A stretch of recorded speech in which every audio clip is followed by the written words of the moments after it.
Weather and life both change quickly. Do you have a farm estate plan? You need to learn the best option to help your family avoid or minimize federal estate taxes and other costs. I'm Brad Swenson, President of Swenson Investments in Commodities.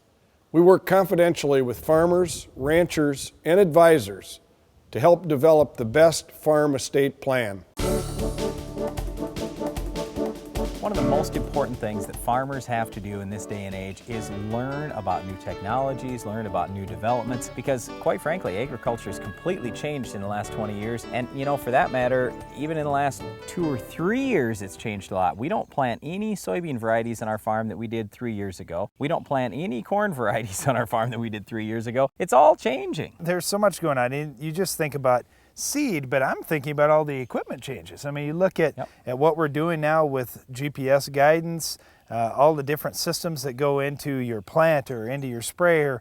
It's changing all the time, and staying on top of that is difficult, especially if you're only looking at your operation. Well, one of the things that we always encourage farmers to do is to keep learning. Whether you're 20 years old or 70 years old, you've got to keep learning if you're going to stay ahead and survive in farming in this day and age. So what we want farmers to do is go to field days during the summertime, go to farm shows in the wintertime, go to educational farm events, and I guess we just wanted to talk a little bit about something we'll be doing on our own farm if you're interested in coming to see what we do kind of behind the scenes at Ag PhD. Well, it's fun showing off some of the things that we're doing, but as you well know, we're looking at all kinds of new things every year. We've got a bunch of different fields on our farm, and we're looking at something in literally every one of those fields. We're making comparisons, we're trying new technology out, whether it's equipment or seed or crop protection products or fertilizer, and we want to share all that information with you. Now, it's one thing to see it on television, it's another thing to experience it in person and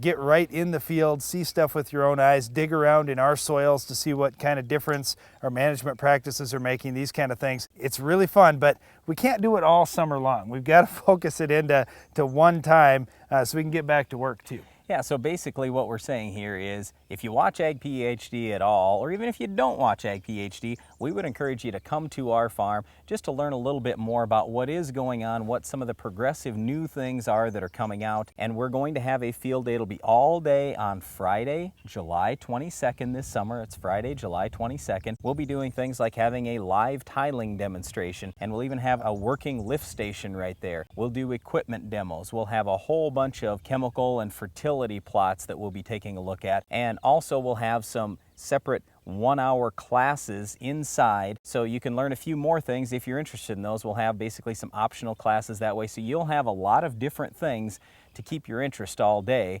And besides that, we may even have a couple of celebrities with us, Darren. Well, you just never know what's going to show up, because it's not just going to be Brian and me. And I realize, seeing Brian is pretty exciting. I mean, for me, it's just a once-in-a-lifetime deal every day. But seriously, there will be some other people there that you will want to meet and hear what they're doing and see what kind of impact they're having on agriculture around our country. Well, the reason why we bring this up today is we know that you're busy and every farmer out there is going to be busy, but we just think that it's very important to take at least a little bit of your time and spend talking to other good farmers out there, but also seeing in the fields what new things are coming and what things we're experimenting with right now, even on our own farm. So again, Friday, July 22nd, you're more than welcome to come and spend the day with us. One of the things you might learn is how to get this weed under control. Can you identify this week's Weed of the Week?